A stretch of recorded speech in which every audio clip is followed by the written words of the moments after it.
इस वक्त मैं दिल्ली एयरपोर्ट पर मौजूद हूं और मेरे साथ वो स्टूडेंट्स मौजूद हैं जो यूक्रेन से भारत पहुंचे हैं।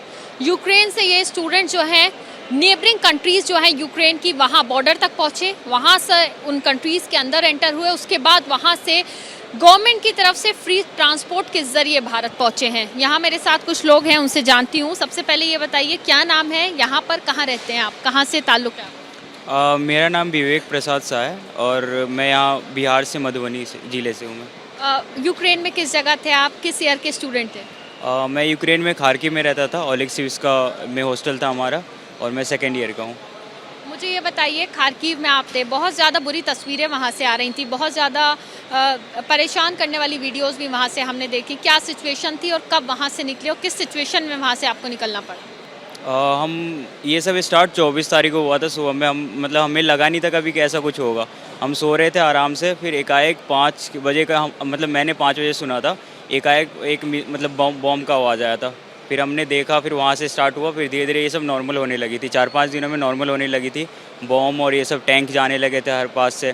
फिर हमें नीचे बंकर में शिफ्ट किया गया था, हमारे हॉस्टल के नीचे वाले बंकर में, जहाँ 700-800 करीबन आराम से नीचे रहते थे। हाइट भी छोटी थी, फिर भी हम लोग रहते थे। धूल तो इतनी थी, बिना मास्क के साथ भी नहीं रह सकते थे और मास्क के बिना भी नहीं रह सकते थे, इतनी धूल थी। फिर भी जैसे ही हम लोग थोड़ा टाइम मिलता था 1-2 घंटे का कि ऊपर जाके आप खाना बना सको ऐसे करके, और जैसे ही खाना बनाने जाते थे हम लोग, फिर अगर एक भी बॉम्ब का आवाज़ आया तुरंत बेसमेंट में, जैसा हो वैसा सब चीज़ छोड़ के आना पड़ता था। तो बहुत बुरा कंडीशन था वहाँ का। आप खार्किव में थे, आपका क्या नाम है? तेजस कुमार। आप किस ईयर के स्टूडेंट? थर्ड ईयर के। थर्ड ईयर के। मुझे बताइए तेजस, वहाँ से जब आप लोग निकले खार्किव से, तो किस तरह की चीज़ें आप लोगों ने अपनी आंखों से देखी, क्या सिचुएशन थी वहाँ?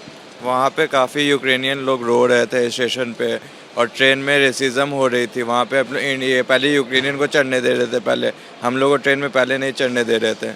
ये चीज़ काफ़ी मुश्किल हुई। उसके बाद हम लोग जब ट्रेन में चढ़े तो हम लोग को सीट नहीं मिली। हम लोग खड़े 34 आवर्स ट्रैवल किए हैं, तो उसमें काफ़ी थकावट हुई थी। जब ट्रेन में आप लोग चढ़े, हम देख रहे थे कुछ तस्वीरें कि इंडियन स्टूडेंट्स को ट्रेन में नहीं चढ़ने दिया जा रहा था, क्या उसमें भी स्ट्रगल करना पड़ा बॉर्डर तक, और फिर किस बॉर्डर पहुँचे आप? हम लोग को स्ट्रगल करना पड़ा, ज़रूर स्ट्रगल करना पड़ा। उसके बाद हम लोग चौप बॉर्डर पहुँचे, उसके बाद से ठीक हुई थी थोड़ी सी कंडीशन हम लोग की। किस दिन आप लोग खार्किव से निकले थे? और हम लोग निकले थे 1 तारीख को। हमारी 8 बजे एक ट्रेन थी, वो छूट गई थी। फिर 10-11 बजे थी, फिर 3 बजे थी, फिर 5 बजे थी। तो 3 बजे तक हम लोग वहाँ पे लाइन में लगे हुए थे। उस तक 3 बजे तक हम लोग चढ़ नहीं पाए थे, बहुत भीड़ थी उस समय तक। तो एक चीज़ था कि पुलिस वाले सिर्फ ऐसे धक्का दे रहे, ऐसे दौड़ के आ रहे, ऐसे गिरा दे रहे उसको, ठीक है। लेकिन फिर क्या हुआ, फिर हम 5 वाले में चढ़ गए, 5 बजे वाले में।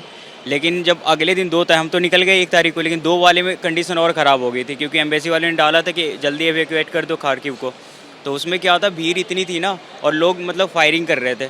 जो पुलिस वाले थे फायरिंग कर करके डरा रहे थे सबको कि हटो, और यूक्रेनियन को से पहले डाल रहे थे डब्बे में। अच्छा, मुझे ये बताइए, जैसे एम्बेसी की तरफ से जब एडवाइजरी जारी हुई, तो जितने इंडियन स्टूडेंट्स हैं आप लोगों के साथ या आपके कॉन्टैक्ट में, वो सभी खार्किव से निकल गए थे वो एडवाइजरी देखने के बाद? नहीं, कोई नहीं, उतने पूरे इंडियंस नहीं निकले थे, क्योंकि हम लोग कॉलेज ये बोल रही थी कि आप क्लास मिस करोगे तो आपको पे करना होगा क्लास मिस करने का।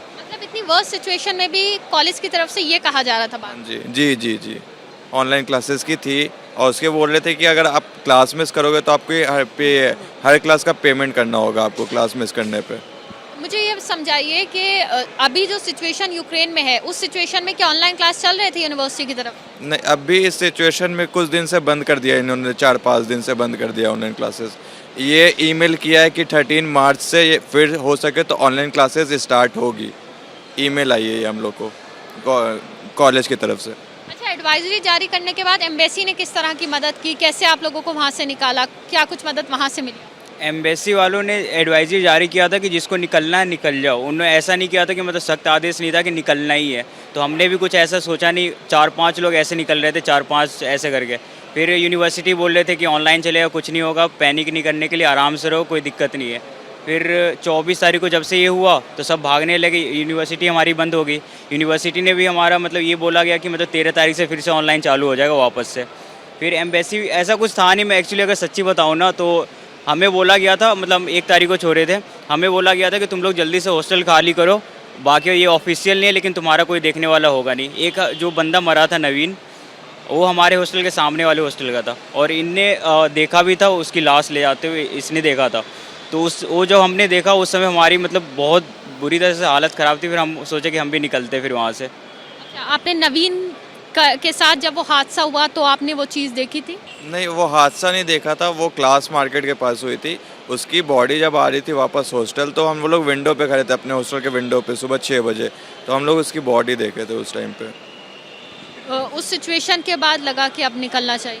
हाँ हाँ, सीरियसली उस सिचुएशन के बाद लगा कि काफ़ी ख़राब हो गया सिचुएशन, तो निकलना चाहिए।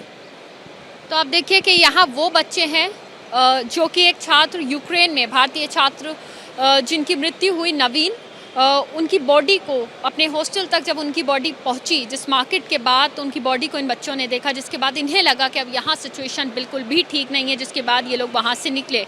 ये लोग खुद यहाँ वहाँ से स्टेशन तक पहुँचे, ट्रेन ली, उसके बाद बॉर्डर पहुँचे और अब ये लोग भारत लौटे हैं। तो आप सोचिए कि दिन ब दिन वहाँ पर सिचुएशन जो है वो ख़राब होती जा रही है। यूक्रेन में भारतीय छात्र लगातार भारत अब वापस लौट रहे हैं। लेकिन बड़ी बात यह है कि जितने भी स्टूडेंट्स हैं उनकी हिम्मत को इस वक्त दाद देनी होगी कि वो लोग ऐसी वॉर सिचुएशन से, एक वॉर जोन से अपने आप को सेफ जोन तक लेके आए और वहाँ से फिर अब भारत लौटे हैं। क्योंकि जाहिर सी बात है यहाँ पर हर भारतीय जो था इन स्टूडेंट्स की चिंता में था, ख़ास तौर से जो इनके पेरेंट्स हैं वो भी बेहद चिंतित थे। कैमरा पर्सन अजय तिवारी के साथ मदीहा खान, ABP न्यूज़, दिल्ली।